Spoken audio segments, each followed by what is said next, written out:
Un nou debut la BVB, putem să vedem un nou jucător își listează acțiunile pe Bursa de Valori din București. Vorbim aici de AgriCover, o companie din agricultură care distribuie inputuri agricole. Investitorii sunt cu ochii pe această companie pentru că ce e nou este atractiv în general, dar poate că nu este. Ne-am plictisit de companiile existente și vedem că este primul IPO după ceva timp și spunem, wow, hai să achiziționăm. Poate să fie atractiv, nu spun că nu este, dar hai să desfășurăm împreună o analiză comprehensivă, să ne uităm la nivel de companie, rezultate financiare, riscuri și, bineînțeles, să ne uităm la nivel de industrie, pentru că dacă sunt probleme la nivel de industrie și unul dintre operatorii principali de pe lanțul valoric are probleme, atunci poate să fie un efect în domino care să influențeze potențial viitorul AgriCover.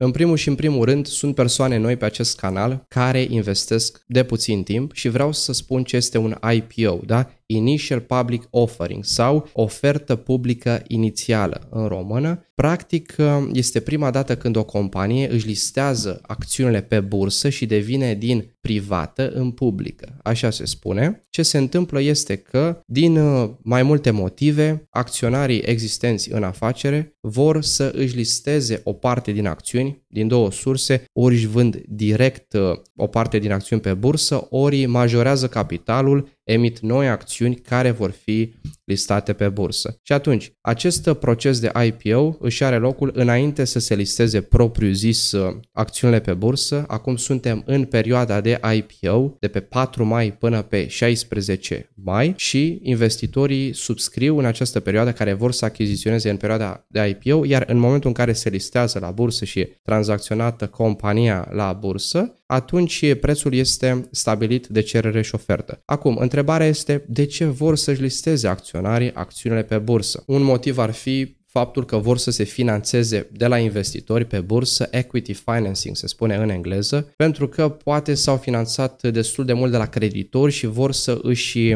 optimizeze structura de capital, dar poate că multe companii nu reușesc să aibă condiții bune cu creditorii și atunci, bineînțeles, încearcă să se finanțeze de la investitori. Nu e cazul pentru AgriCover, pentru că e o companie veche de foarte mult timp, este lider de piață și atunci o să vezi în bilanțul contabil, o să ne uităm împreună în situații financiare, deja au foarte multă structură de capital din împrumuturi de la terți și bineînțeles că vor să se finanțeze pentru că fluxul de numerare operațional nu arată deloc bine și au nevoie de bani. Cumva nu este neapărat hai să încercăm și această opțiune, este o opțiune destul de vitală pentru ei, pentru viitorul acestei afaceri. O să vezi la ce mă refer, dar sper că ai înțeles ce este IPO-ul, da? Este momentul în care o companie își listează acțiunile pe bursă. Dar vezi tu, am discutat despre primul motiv de finanțare. Un alt motiv poate să fie următorul. Unul dintre acționari sau mai mulți dintre acționari care sunt de foarte mult timp, ani de zile, vor să își vândă deținerea ca să aibă un entry de lichiditate în viața lor, da? Să-și cumpere case, să se bucure de bani, că au muncit zeci de ani, au ajuns cu afacerea foarte departe și atunci vor și să culeagă roadele muncilor. La nivel financiar mă refer acum și atunci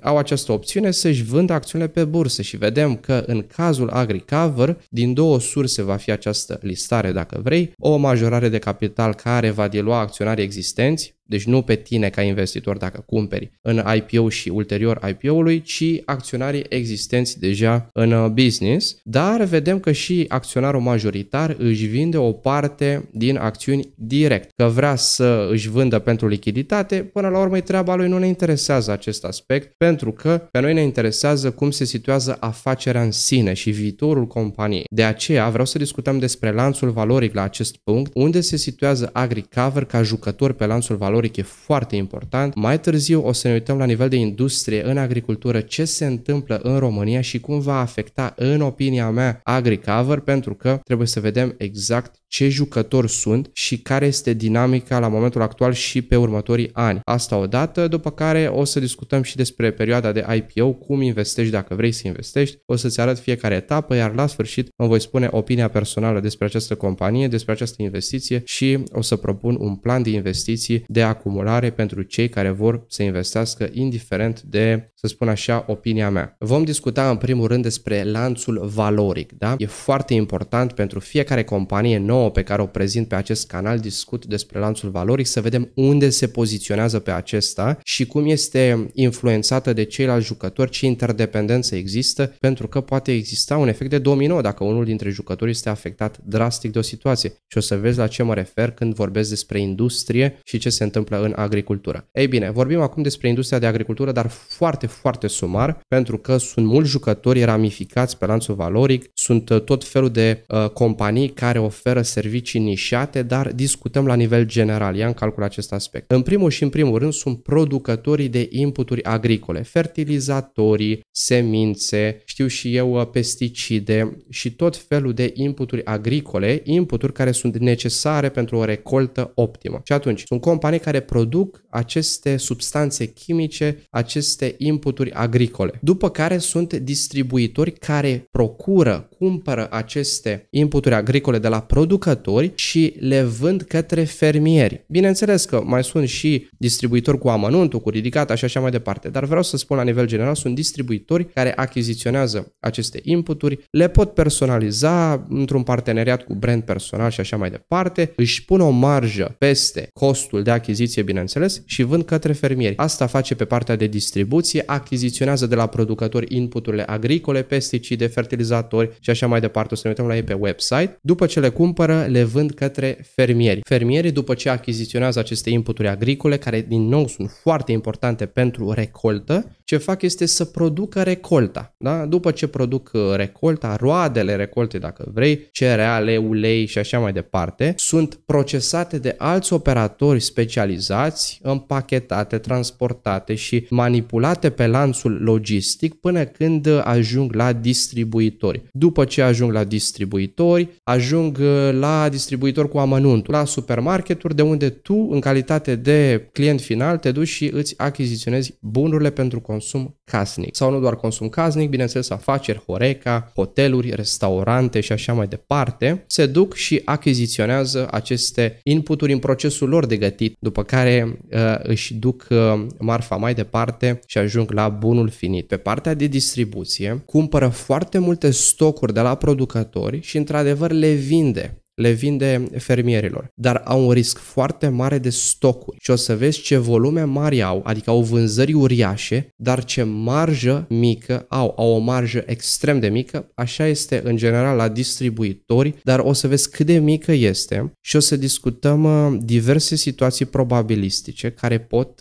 crea un risc de stocuri destul de mare și atunci de ce acopăr toate aceste aspecte? Vreau să știi să iei decizii informate în calitate de investitor. Acum, hai să ne uităm puțin pe website-ul AgriCover, da? Precum ți-am spus, dacă ne ducem la AgriCover distribuție, o să vedem exact ce comercializează. Vedem în primul rând că discută despre misiunea lor și vedem aici dezvoltarea unui portofoliu complex și competitiv de produse și tehnologii agricole care să respecte reglementările, bineînțeles, cum să nu, și să aducă performanța în ferme, reprezintă preocuparea constantă a AgriCover. Categoriile de inputuri agricole oferite fermierilor cuprind produse fitosanitare, îngrășăminte foliare și biostimulatori, sămânță, îngrășăminte de sol și motorină. Deci acestea sunt aceste inputuri agricole, pentru că pare destul de ambigu când vezi inputuri agricole, vezi mai bine. Și mai mult decât atât o să-ți arăt produsele cum arată, pentru că e important. Sămânță, motorină, îngrășăminte de sol, produse fitosanitare, îngrășăminte foliare și biostimulatori pentru recoltă. Recolta și roadele recolte nu sunt produse, să spun așa, în izolație, adică au nevoie de aceste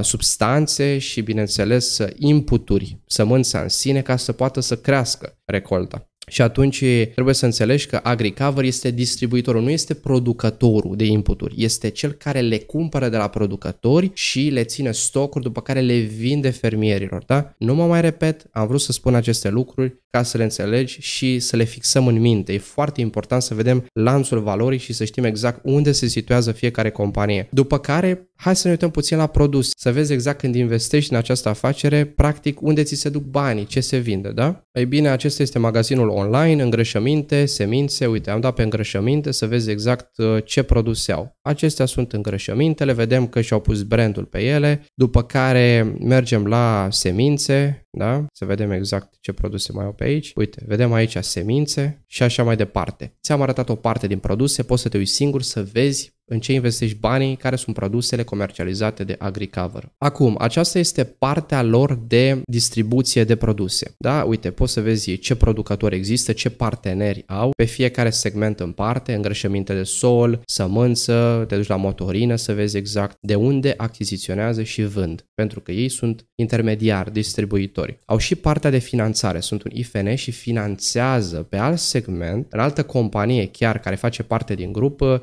fermierii. Și atunci creează sinergii. O să acoperim și acest segment în momentul în care analizăm situațiile financiare. A venit momentul să intrăm în rezultatele companiei AgriCover, să vedem ce situații financiare a avut pe 2022 și 2021, să vedem ce dinamică există între aceste situații financiare și cum se poziționează sau cum s-a poziționat până acum. E foarte important în calitate de investitori să analizăm situațiile financiare. În primul și în primul rând ne uităm în bilanțul contabil. Vedem că este la nivel consolidat. AgriCover Holding este grupul, da? Este compania mamă care are sub această companie diferite filiale și o să vezi imediat pe fiecare segment în parte. Ne uităm în acest bilanț și vedem că pe partea de active imobilizate, cea mai mare pondere este în credite și avansuri acordate clienților. Putem să vedem o creștere, după care în active circulante vedem credite și avansuri acordate clienților din nou. Cea mai mare pondere, da, din active, stocurile reprezintă 167 de milioane de RON, o creștere destul de mare față de perioada precedentă și o să vezi că aici e cel mai mare risc, unul dintre cele mai mari riscuri. În opinia mea, și o să discutăm imediat când vorbim la nivel de industrie, ce se întâmplă și de ce există acest risc pe care trebuie să îl iei în calcul. Avem creanțe comerciale și alte creanțe, vedem o scădere, ceea ce e bine pentru că sporește puțin fluxul de numerar operațional, însă nu atât de mult. O să vezi la ce mă refer când ajungem acolo. Hai să vedem structura de finanțare pentru AgriCover din 2022. Vedem că totalul de active este finanțat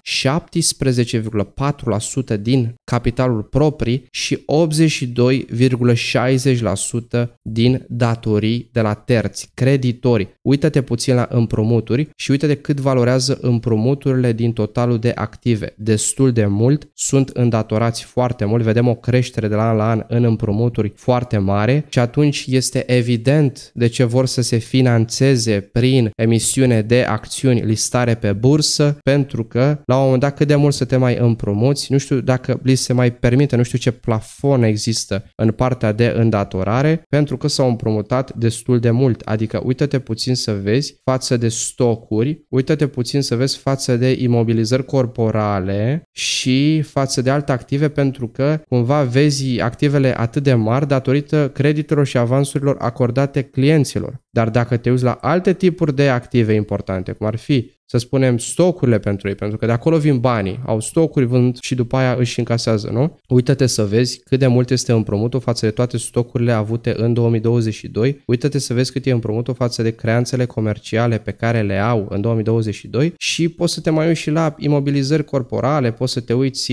și la alte tipuri de active, da? Creditele și avansurile acordate clienților și o să ne uităm la nota contabilă 11, să vedem de ce sunt atât de mari, de unde derivă, vedem că reprezintă în principal cea mai mare pondere din active. După care vedem cât de mult se împrumută de la bănci și atunci ei sunt eficienți din punctul de vedere al fluxului de numerar operațional, adică încasează din operațiunile recurente bani. O să vedem în declarația fluxurilor de trezorerie, pentru că degeaba ai, să spunem, în contul de profit și pierdere și mergem acum venituri de 2,5 miliarde de RON dacă tu nu încasezi banii. Am mai discutat despre asta. Profitul net de foarte multe ori este o iluzie, dar banii sunt rege, știi? Cash is king. Nu este deloc clișeic, de foarte multe ori acesta este cazul. Acum, într-adevăr, vedem în toate articolele care promovează acest IPO, pe platforma de brokeraj și așa mai departe, această creștere în vânzări foarte mare. Într-adevăr, este o creștere în venituri destul de mare, 2,5 miliarde de RON și venit din dobânzi 305 milioane de RON, pentru că ți-am spus că au și un IFN și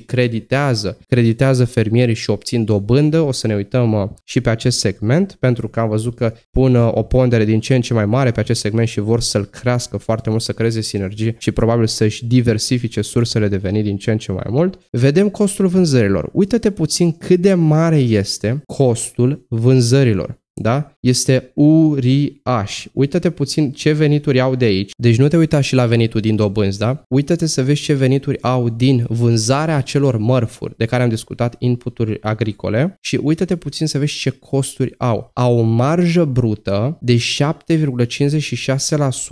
dar luând în calcul și venitul din dobânzi și cheltuieli cu dobânzi și alte cheltuieli și așa mai departe. Poți să faci mai bine, să vezi venituri minus costul vânzărilor, să vezi acel profit brut, da? Acea marjă brută cât reprezintă. Vedem că reprezintă 7,56 dacă luăm profitul brut din totalul de venituri fără venit din dobânzi. Deși nu este cel mai bun calcul pentru că aici intervin și cheltuielile cu dobânzi și practic nu am adăugat și venitul din dobânzi. Deci o abordare mai bună să calculezi această marjă brută este să calculezi venit minus costul vânzărilor și profitul acesta să-l împarți la acest venit. Da? Am luat în calcul acum costurile cu dobânzi, dar nu am luat în calcul venitul din dobânzi. Îți spun la nivel de idee. În general, te uiți la venituri recurente și poți să calculezi și așa, poți să calculezi și cu veniturile agregate. Dar vreau să spun, dacă vrei să fii mai rafinat în analiză, ce poți să iei în calcul și ce poți să analizezi. Sau poți să aduni venituri plus venituri din dobânzi și să împarți la această sumă. Și o să vezi că dacă împarți acest număr la o sumă mai mare, o să fie chiar o marjă mai mică. Acum, vedem că marja brută s-a erodat destul de mult de la un an la altul, da? De la 9,3%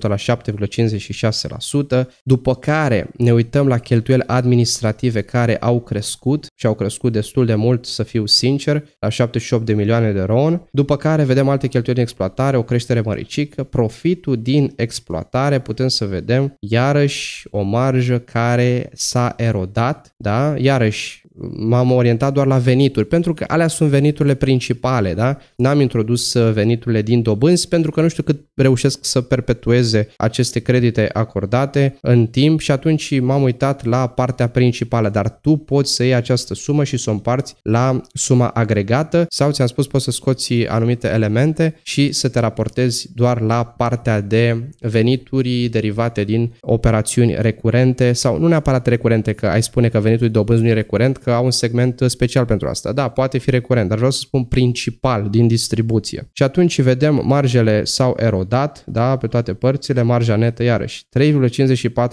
Foarte, foarte, foarte mică. Adică, hai să spun altfel, păstrezi 3,54 euro în profit net, care îți este atribuibil în calitate de acționar la fiecare 100 de euro generați în vânzări. Deci doar 3 euro 54 din 100, ceea ce ți-am spus, ăsta e segmentul. Și tu trebuie să te gândești în felul următor. Dacă se întâmplă să cumpere stocuri, da? Să aibă stocuri, să fie full stocuri și să se întâmple ceva și să nu mai vândă stocurile respective, pentru că vezi ce rulaj mare au, uite-te ce venituri uriașe au și ce profit net mic au. Și atunci, din nou, e la nivel de industrie, nu e problema agricover. Dar vreau să spun, să știi în ce ți investești banii, să știi că sunt rulaje foarte mari și că există aceste riscuri. Acum nu zic că nu-și vând integral stocurile, că există niște politici acolo și există un fel de hedging și există tot felul de înțelegeri și contracte și nu e atât de banal să nu le vândă sau. Dar vreau să spun, poate să vândă o parte din ele și să rămână cu o mare parte fără să fie vândute. Trebuie să iei în calcul aceste aspecte și o să vezi cât de important este când ne ducem la nivel de industrie. Vedem că au avut venituri financiare, într-adevăr, dar au și costuri financiare, da, costuri măricele, costuri cu dobânzi și atunci trebuie să înțelegi că este o companie destul de îndatorată. Cheltuielile administrative ți-am spus că au avut o creștere. Mergem mai departe să ne uităm la declarația fluxurilor de trezorerie. Vedem mai întâi mișcările în capitalul circulant. Vedem că a existat o descreștere în creanțe, am putut să vedem asta, dar a fost o creștere mare în credite și avansuri acordate clienților și vedem aici creștere în stocuri și vedem descreștere datorii comerciale. Da? Aceste mișcări în capitalul de lucru au creat un deficit foarte mare în numerarul utilizat în operațiuni, acel flux de numerar operațional. Vedem ce deficit, ce gaură, aproape de 1 miliard de RON, uriașă. Vedem numerarul utilizat în activități de exploatare, vedem ce deficit este destul de mare. După aia vedem cât investesc. Da, nu investesc atât de mult, au investit 20 de milioane de RON, este totuși o sumă, dar nu sunt investiții atât de mari pentru că până la urmă investesc pe partea de tehnologie, pe segmentul lor de tehnologie, pe partea de creditare, dar pe distribuție cred că sunt investiții minore pentru că trebuie să cumpere marfa și să o vândă. Și atunci încasează doar acel adaos, acel markup. Acum, dacă mergem mai departe la fluxuri de numerare din activitatea de finanțare, au rambursat, o parte din împrumuturi, dar vedem încasări din împrumuturi, 6 miliarde de RON, uriași, da? Deci este uriaș, extrem de mult, pentru că au plătit, înseamnă că s-au refinanțat sau au plătit o parte din alte împrumuturi și s-au împrumutat pe altă parte, ok? Dar în principal vedem că au o intrare din numerarul de finanțare aproape 1 miliard, da? 1 miliard de RON și atunci, bineînțeles că de fiecare dată spun, dacă nu reușești în numerar operațional să încasezi, atunci trebuie să te finanțezi de undeva, nu? Ca să-ți finanțezi cheltuielile până la urmă, să poți să desfășori activitatea operațională a afacerii în continuare. Și atunci, pentru că nu fac investiții foarte mari, totuși au cheltuieli și au acel risc al stocurilor. Vedem totuși că la nivel de numerar și echivalente de numerar e o creștere la începutul exercițiului financiar și la sfârșit este o creștere, dar derivă foarte mult din bani împrumutați, banii altora. Acum, dacă vrei să vezi despre grup și să înțelegi cu ce se ocupă grupul, da? Avem Agri-Cover Distribution, care este distribuția inputurilor agricole, care reprezintă forța principală care generează vânzări, după care este Agri-Cover Credit, IFN, finanțarea întreprinderilor agricole, ți-am spus, dă credite, oferă, acordă credite la fermieri, după care vedem și alte societăți, avem Agri-Cover Technology, care, din ce am înțeles, vor să creeze tot felul de măsuri de inteligență artificială și digitalizare a procesului agricol cu fermierii, cu stocuri și așa mai departe, adică să urmărească foarte bine în momentul în care intră stocurile, în momentul în care ies stocurile, să vadă exact inflow, outflow și așa mai departe. Poți să vezi aici exact cam în ce sunt specializate fiecare, mai multe informații, dar mergem mai departe din motive de timp pentru că avem foarte multe de acoperit și atunci nu putem să trecem prin tot raportul. Dar vedem că veniturile în principal vin de la agribusiness, da? De la agri-finance vin doar veniturile din dobânzi și atunci ar trebui să verifici la nivel de segmente cum reușesc. Am văzut că vor să pună pondere mai mare pe acest IFN și să își maximizeze veniturile din acordarea de credite. Vedem că grupul generează venituri în principal prin intermediul agribusiness, care distribuie soluții tehnologice avansate fermierilor, adică inputuri agricole, da? Semințe certificate, produse de nutriție a culturilor, produse de protecție a plantelor și combustibil. Și dacă mergem mai departe, vedem cum sunt defalcate veniturile din contracte cu clienții, da, la nivel de produs. Vedem produse pentru protecția culturilor, 562 milioane de RON, după care combustibil, 613 milioane de RON, destul de mult, sincer, pe combustibil. Produse pentru nutriția culturilor, 1 miliard de RON și semințe, doar 265 de milioane de RON. Aș vrea să văd mai mult din aceste produse decât din combustibil, pentru că până la urmă combustibilul oferit poate să fie mai accesibil și de către alți potențiali competitori sau chiar însăși de fermieri în sine. Bănuiesc, nu sunt specializat în agricultură, dar aș vrea să văd că vând mai multe produse pe care le iau de la furnizorii lor decât combustibil în sine, care până la urmă combustibilul reprezintă mai mult sau mai puțin ceva fungibil, da?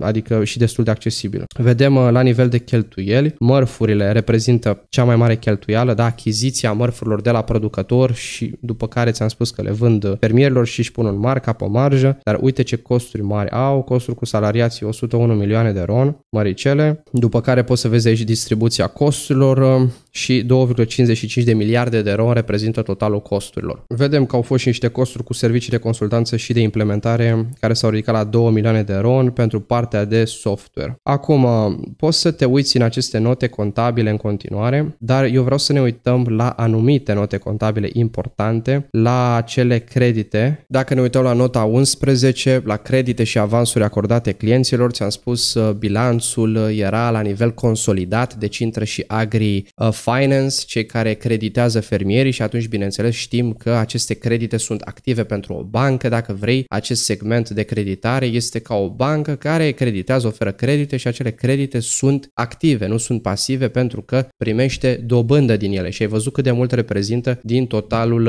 activelor acele credite și dacă vrei să te uiți să vezi cum sunt gestionate acele credite și acele avansuri acordate clienților, te invit în nota 11 să te uiți. Sunt foarte multe secțiuni, după cum vezi, cum e gestionat riscul și așa mai departe. Uite, poți să te uiți ce fel de garanții au pentru credite, acel colateral din engleză, ce fel de ipotecă, ce fel de gaj, pentru că vedem că vor să aibă acele credite garantate. Și sunt tot felul de tipuri de gaj pe echipamente, gaj pe stoc, da, la fermieri, în momentul în care le acordă acele credite. Adică îți dai seama, le pune gaj pe echipamente, pe stocuri și pe tot felul de active fermierilor ca să aibă un risc diminuat în cazul în care intră în incapacitate de plată și nu își recuperează principalul și dobânda. Și atunci vor să aibă garanții de la fermieri. Acum, pierderi așteptate din credite, poți să vezi ce pierderi cred că o să aibă și sunt tot felul de elemente pe aici, da? Tot felul de analize, te invit să le citești dacă vrei să investești în această companie, bineînțeles să știi în ce investești. Am văzut că într-adevăr creditele neperformante sunt la o rată destul de minimă, deci reușesc să își încaseze banii, cumva au și relații cu fermierii și știu să facă analize destul de bune de due diligence și analize de credit, să vadă dacă reușesc să își încaseze banii pentru că ei vin cu inputurile, le înțeleg modul de afaceri, văd recolta, văd partea climatică cum este și atunci își fac estimări față de această incapacitate de plată și nu doar default, adică să dea default fermierul, dar să fie și delinquent, se spune în engleză, adică să întârzie cu plata și atunci își fac estimări și bineînțeles că în funcție de aceste estimări și în funcție de bonitatea financiară stabilită fermierului oferă o rată de dobândă corespunzătoare. De asta ar fi bine să analizezi la nivel mai rafinat ce se întâmplă pe partea de creditare. Mergem și la nota 17, la împrumuturi. Vedem împrumuturi bancare foarte mari, aproape 1 miliard de RON, uriaș, da, destul de mare. Vedem că este o creștere destul de semnificativă din 2021, au emis și obligațiuni, aproape 200 de milioane, dar au avut pe BVB o emisiune de obligațiuni în trecut. Totalul de împrumuturi destul de mari, bănci locale 1,7 miliarde de RON și bineînțeles vedem că sunt denominate și în RON și în euro, dar în raportarea financiară sunt cifre în RON. Vedem decizia ASF mai departe, da, de listarea acestor acțiuni și emisiune de acțiuni suplimentară. Vedem aici obiectul ofertei maximum 833 de milioane de acțiuni, din care maximum 277 de milioane de acțiuni nou emise, maximum 151 de milioane de acțiuni existente deținute de Baird, un acționar pentru această companie, și 404 milioane de acțiuni existente deținute de domnul Jabbar Kanani, acționarul majoritar. O să vedem imediat. Valoarea nominală 0,1 RON pe acțiune, perioada de derulare 4 mai, deci a început și se finalizează pe 16 mai. Pentru tranșa investitorilor de retail, noi investitori obișnuiți, prețul maxim 0,5 RON pe acțiune și vedem că pentru tranșa investitorilor instituțional orice preț mai mic sau egal cu prețul maxim de 0,5 RON pe acțiune. În regulă, o să discutăm puțin mai mult despre asta în cele ce urmează, dar am vrut să trecem și prin acest ordin ASF, decizie. Mergem mai departe, vedem cei de la Tradeville spun că AgriCover Holding este unul dintre cei mai importanti jucători ai agriculturii românești, având un portofoliu de clienți de aproximativ 10.000 de fermieri. Acestea sunt companiile din structura holdingului. Vedem că AgriCover Holding, da, grupul este deținut într-o proporție de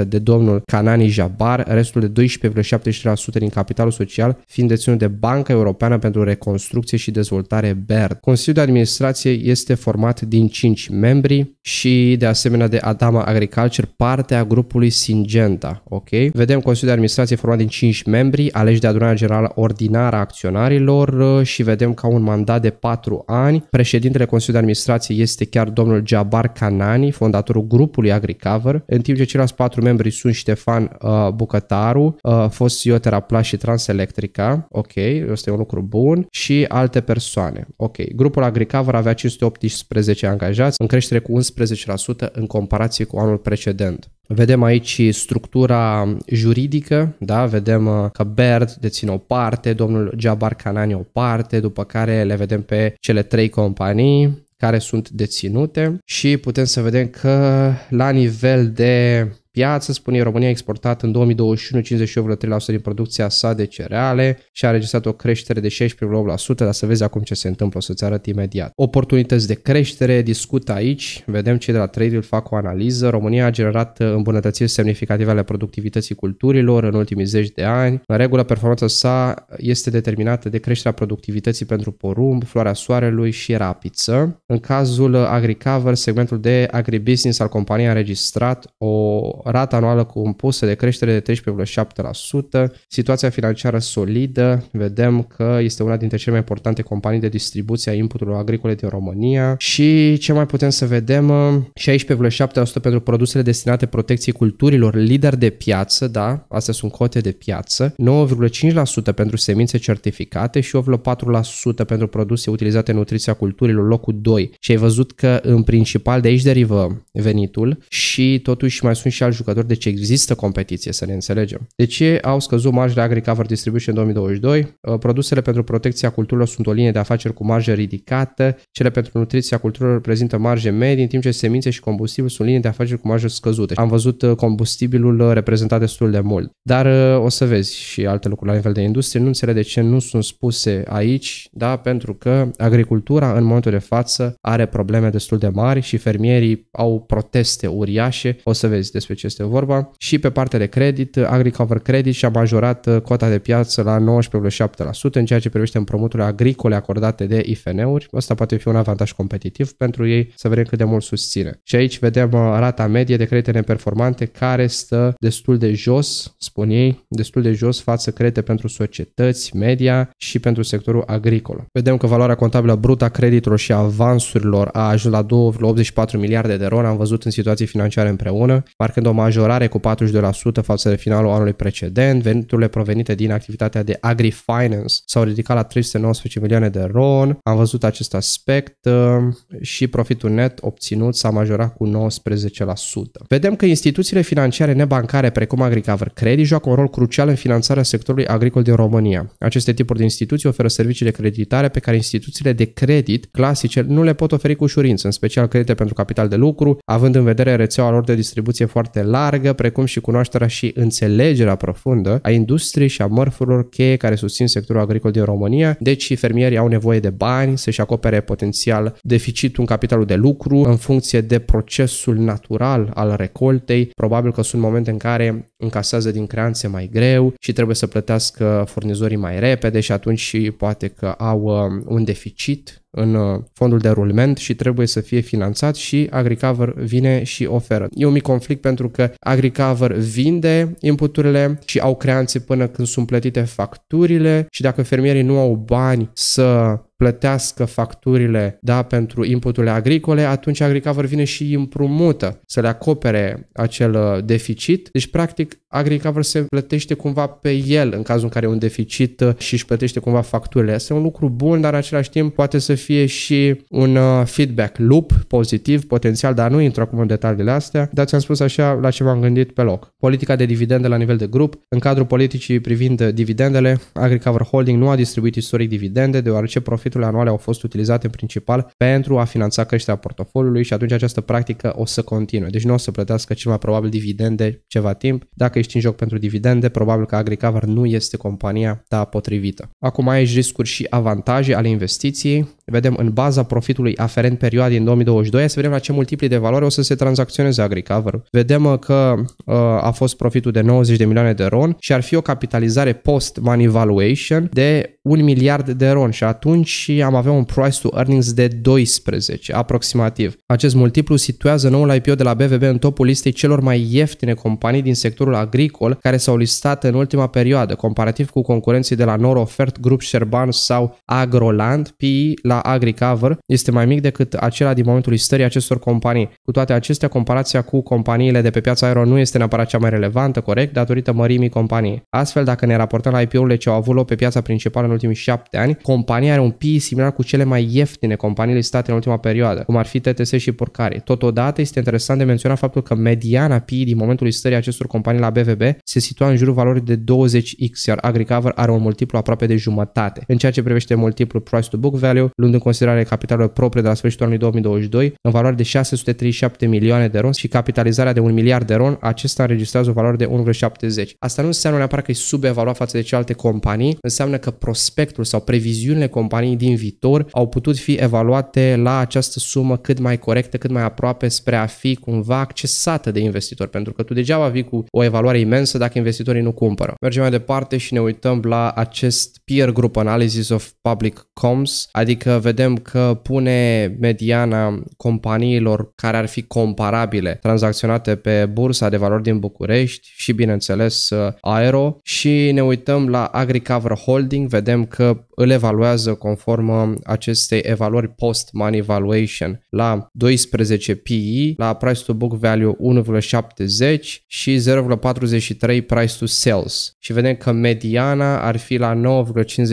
deci ar fi peste mediană. Mediana fiind punctul de mijloc din seria de date, care nu este influențat de rezultate extreme, outliers, adică nu este average media. Vedem la Agroland Business și am făcut un videoclip și pe Agroland Business în trecut, se tranzacționează la 35 price to earnings, 2,12 price to book, Grup Șerban 8,85 și 0,85 price to book, vedem Norofert 9,51 price to earnings, 4 price to book. Deci cumva AgriCover este peste mediană la price to earnings, dacă ne uităm la acest aspect, având în vedere că sunt într-adevăr două companii cu multipli de valoare mai mici și la price to book este peste, dar la price to sales ar fi cumva sub. Asta în evaluare relativă. Hai să ne uităm puțin la informații despre ofertă, da? Să vedem exact despre perioada de subscriere. Valoare nominală, da? 0,1 RON pe acțiune, numărul maxim de acțiuni noi emise 277 de milioane, numărul maxim de acțiuni existente oferite 555 de milioane, prețul pentru tranșa investitorilor retail, ce ne interesează pe noi, 0,5 RON pe acțiune, valoarea totală maximă a ofertei 416 milioane de RON. Acum, foarte important, volumul minim al unei subscrieri pentru retail 1000 de acțiuni oferite. Adică tu poți să cumperi minimum, da, dacă vrei să intri în această subscriere, poți să cumperi minimum 1000 de acțiuni la 0,5 RON, adică 500 de RON. Subscrierea minimă. Foarte important să reții acest aspect și vedem descrierea acestor tranșe din ofertă. 10% din acțiunile oferite vor fi oferite inițial investitorilor de retail, 90% oferite investitorilor instituționali, fonduri de investiții și așa mai departe. Perioada de ofertă între 4 mai și 16 mai. După 16 mai, după câteva zile, o să intre această companie pe bursă și o să fie tranzacționabilă pe bursă și atunci prețul o să fie stabilit pe registru deschis sub formă de licitație, dacă vrei digitală, între cantitatea oferită și cantitatea cerută de acțiuni AgriCover. Da? Să iei în calcul acest aspect, te rog. În cazul în care toate acțiunile noi vor fi subscrise, capitalul social al societății va fi majorat cu un număr de 277 de milioane de acțiuni ordinare, cu o valoare nominală de 0,10 RON fiecare și o valoare nominală de 27,7 milioane de RON. Ia în calcul că aceasta este valoarea nominală pe acțiune, nu valoarea de piață. Valoarea de piață va fi dată de cerere și ofertă după ce se va tranzacționa pe bursă. Dar tu cumperi la un preț fix, 0,5, și după care, după ce se listează, prețul o să fluctueze în funcție de dinamica actorilor din piață. Foarte important, vedem că după această majorare de capital, dacă se vor vinde toate acțiunile, bineînțeles, va fi o creștere de aproximativ 14,69% față de capitalul social al societății la data prezentului prospect. Deținerile acționarilor semnificativi actuali în capitalul social al societății vor fi diluate după cum urmează. Ulterior, majorări de capital social și vânzării acțiunilor existente, ți-am spus că sunt două surse. Domnul Canani va deține un procent de 57,44%, asumând că domnul Canani nu va dobândi acțiuni în cadrul activităților de stabilizare, și Baird va deține un procent de 4,12%. Destinația fondurilor, foarte important, ei spun așa, atenție, ce spun ei? Aproximativ 80% din fonduri vor fi transferate către AgriCover Credit cu scopul de a diversifica structura de finanțare a acesteia și de a susține creșterea organică. Deci vor să maximizeze mult potențialul potențialul acestui segment de business pe partea de IFN.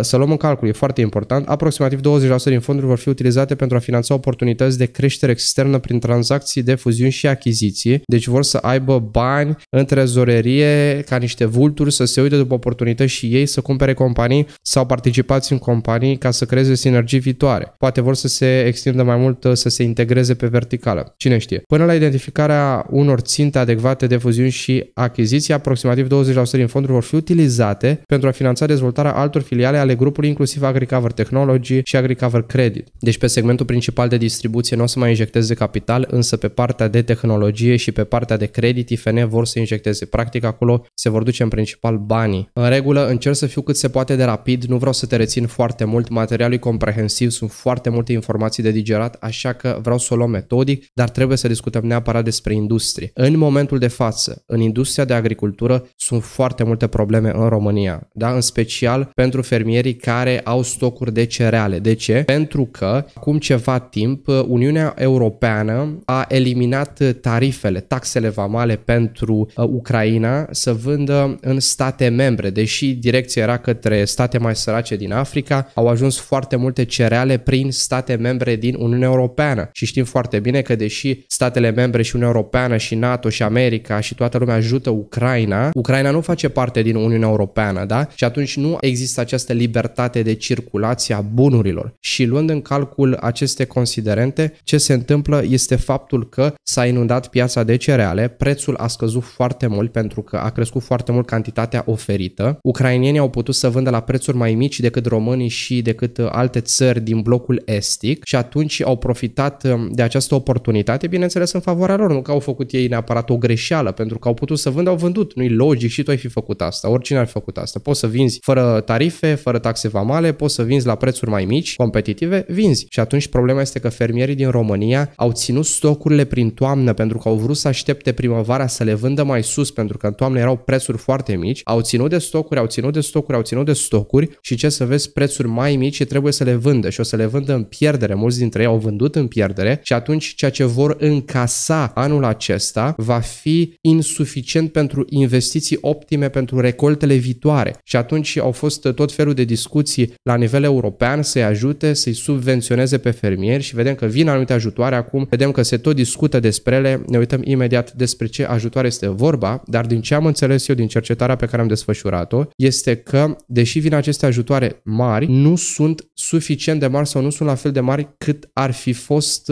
câștigurile dacă nu s-ar fi întâmplat să se inunde piața cu cereale din Ucraina. Și atunci e posibil ca fermierii, pentru că vedem că sunt proteste mari și se plâng, să nu mai investească atât de mult în recolte viitoare. Nu mai investesc atât de mult în recolte viitoare, nu mai au nevoie de atât de multe inputuri agricole. Nu mai au nevoie de atât de multe inputuri agricole. AgriCover vinde mai puțin, da? Ce face cu stocurile? Cum le vinde? Am văzut ce volume are niște costuri, niște angajamente imense când cumpără acele mărfuri care urmează să fie vândute către fermieri. Acele stocuri pot rămâne. Înțelegi ce spun? Și există un risc foarte mare aici. Ia în calcul acest aspect. E pe termen scurt, ce-i drept, dar scurt-mediu acest risc cu ce se întâmplă cu fermierii. Anul viitor, peste 2 ani, e posibil să fie probleme la nivel de agricultură, după care lucrurile se vor normaliza. Bineînțeles că e o industrie importantă în România, agricultura, și vedem pe de altă parte cât de mult reușește să exploateze oportunități AgriCover și poate să se poziționeze mai bine ulterior, în contextul în care, când sunt perioade de criză și greutate, mulți jucători poate să iasă din business și alții să se solidifice, să devină mai puternici pentru perioade în care vor fi alte vremuri mai pozitive. Dar vreau să te uiți puțin. Fermierii protestează în toată țara și cer despăgubiri mai mari de la UE. Este o bătaie de joc, confruntări cu jandarmii, bla bla bla, titluri din astea să atrag atenția. La finalul săptămânii trecute, în urma nemulțumirilor exprimate de mai multe state membre, Comisia Europeană a anunțat că va pregăti un al doilea pachet de despăgubiri pentru fermierii europeni afectați de importul de produse agricole din Ucraina. Fondurile vor fi de 75 de milioane de euro și vor fi anunțate la mijlocul lunii aprilie. Cu toate acestea, fermierii organizează vineri proteste în mai multe județe din țară și în capitală, nemulțumiți de soluția găsită de Comisia Europeană, problemele și dezechilibrele grave cu care se confruntă sectorul agroalimentar românesc pe fondul distorsiunilor de piață cauzate de conflictul armat din Ucraina. Vedem că președintele Comisiei Europene a transmis că România primește o contribuție care este în relație cu natura agriculturii din țara noastră. Am înțeles. Și poți să vezi aici cum au decurs aceste proteste. Românii sunt foarte nemulțumiți, fermierii. Am văzut că nu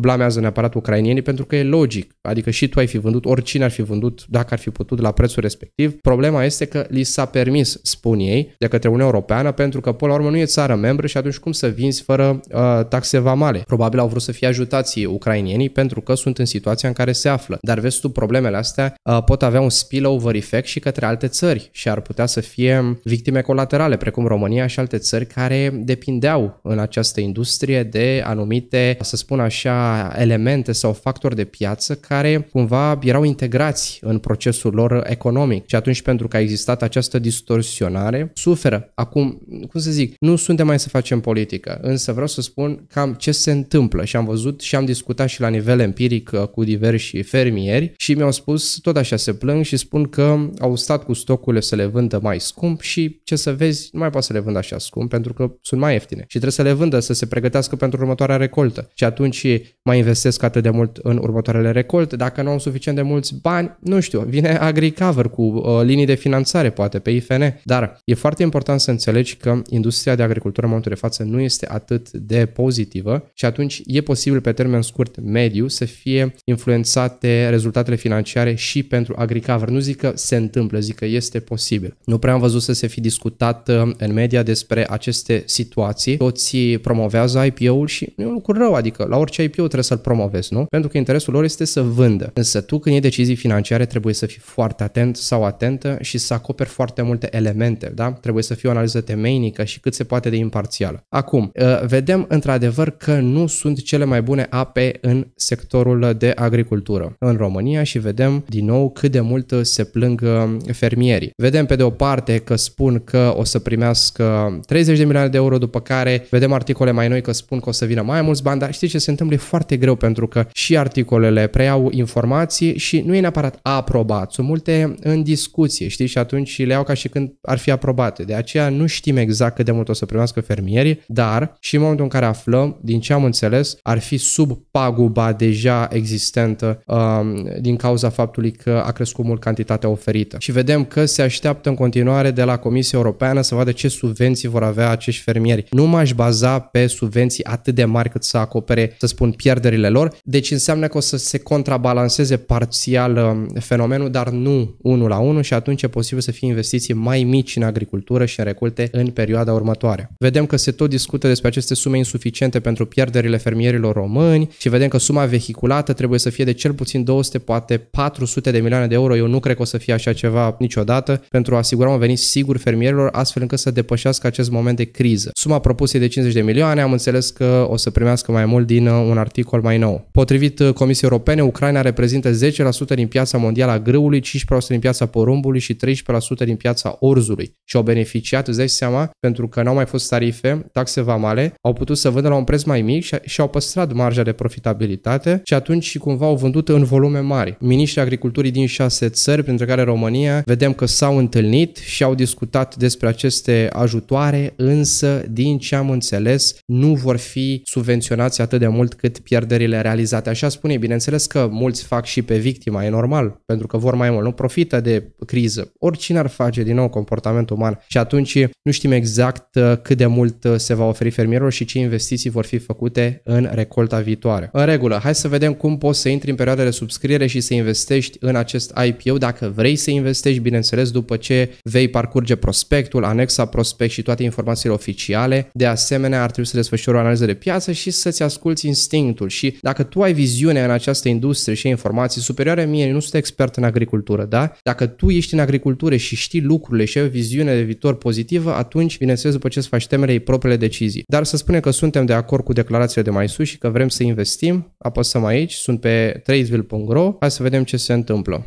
Vedem imediat ce se întâmplă. Ne duce către AgriCover Holding, da? Și putem să lansăm un ordin. Înainte de toate, hai să dăm puțin aici la notificări pe Tradeville și avem aceste informații, da? Despre IPO. Ne spune așa, cum subscrieți prin Tradeville la IPO AgriCover. Lansați un ordin de cumpărare cu valabilitatea Open pe simbolul AGV la prețul de 0,5 RON pe acțiune. Subscrierea minimă este de 1000 de acțiuni, adică 500 de RON, 1000 de acțiuni mulțit cu 0,5 RON pe acțiune. Banii utilizați utilizați pentru subscriere trebuie să fie în prealabil decontați, adică să fie disponibil în contul de brokeraj. Subscrierile investitorilor de retail în această ofertă sunt irevocabile, cu excepția cazului în care se publică un supliment la prospect. Ok, și atunci o să fac o subscriere cu tine, deși eu nu vreau să investesc în această companie și o să spun imediat concluzia mea, dar o să investesc 500 de RON pentru că mă simt obligat să-ți arăt cum se face acest aspect și să vezi cumva cum se face la nivel practic. Așa că o să iau 1000 de acțiuni în perioada de subscriere ca să facem procesul împreună, să fiu lângă tine, să vezi cum se face și practic. Și vedem că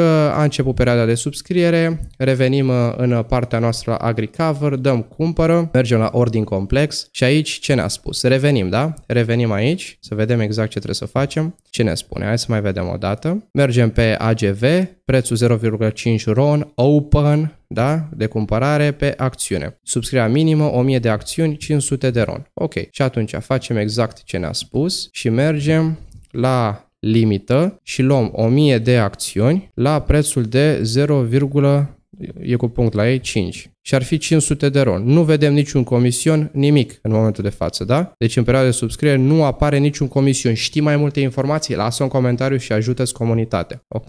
Și atunci dăm lansare ordin. Deci o să iau 1000 de acțiuni minimum la 0,5 500 de RON. Cumpăr cu tine, apăsăm lansare ordin. Pe acest simbol puteți lansa doar ordine open. Ok? Deci dăm aici și dăm open, da? Vezi? Ne-a înștiințat platforma. Valabilitate open. Adică să nu se finalizeze la sfârșitul ședinței de tranzacționare acest order, da? Ordin de tranzacționare și lăsăm open și dăm lansare ordin. Confirmă ordin. Cantitatea în ofertă 8 milioane de acțiuni, termen 16 mai, ora 12, da? În RON, AGV este simbolul de tranzacționare, ai informații necesare în prospect, n-am intrat în prospect, dar ar trebui să o faci neapărat. Uite, poți să intri și în anumite articole care îți extrag din prospectul de emisiune și de IPO anumite informații, deși ar trebui să-l citești pe tot, știm foarte bine că e lung și e destul de obositor să-l citești, mai bine intri în anumite articole și vezi anumite extrase din acest prospect, dar dacă vrei să investești mulți bani, ar trebui neapărat să citești prospectul, dar uite, te pot ajuta și aceste articole. În regulă, eu nu o să investesc în AgriCover la nivel personal, asta nu înseamnă că nu trebuie tu să investești în AgriCover. Să spun așa, riscul pe care eu îl văd pe termen scurt, mediu, este problema din industria de agricultură care există. Cred că vor fi investiții mai reduse în 2023, pe finalul anului 2024, chiar 2025. Cred că poate să pună presiune pe volumul de vânzări și potențial să augmenteze riscul stocurilor. N-aș vrea să văd asta, dar e posibil să se întâmple. De aceea nu o să investesc la nivel personal. Au marje destul de mici, așa este în industrie, însă nu mă simt confortabil cu astfel de marje ca investitor în teza mea de investiții, dar vedem că vor să se lanseze mai puternic pe partea de IFN de creditare. Acum e cu duș întors când devii o bancă, da? Pentru că până la urmă de facto devii o bancă, dacă nu administrativ de iure, dar devii la un nivel, să spun așa, o formă de creditare. Lucrurile se schimbă puțin și atunci e foarte important ce raționament au avut cei din conducere când au decis să finanțeze companii fermieri în operațiunile lor economice, pentru că nu este atât de ușor precum pare ceea ce fac ei. Poate să le iasă, poate să fie bine dacă execută cum trebuie, însă în opinia mea personal eu nu o să investesc. Dacă vrei să cumperi în AgriCover în perioada de subscriere, în opinia mea nu te duce cu foarte mult și totuși așteaptă și după IPO să se echilibreze prețul, după care poți să-ți stabilești un plan de investiție, DCA, și să acumulezi gradual. Nu te duce cu toți banii deodată, în opinia mea. Acum, nu te duce nici în studii să vezi că după IPO companiile scad în preț. Nu e neapărat așa, dar poate să crească în preț, poate să fie IPO un preț cumva pe care nu o să-l mai vezi în viitor. Se poate întâmpla asta, dar în opinia mea acumulează și reduc volatilitatea la nivel de portofoliu pe termen mai lung. Te salut și te rog să apreciezi materialul dacă ți-a plăcut. La revedere!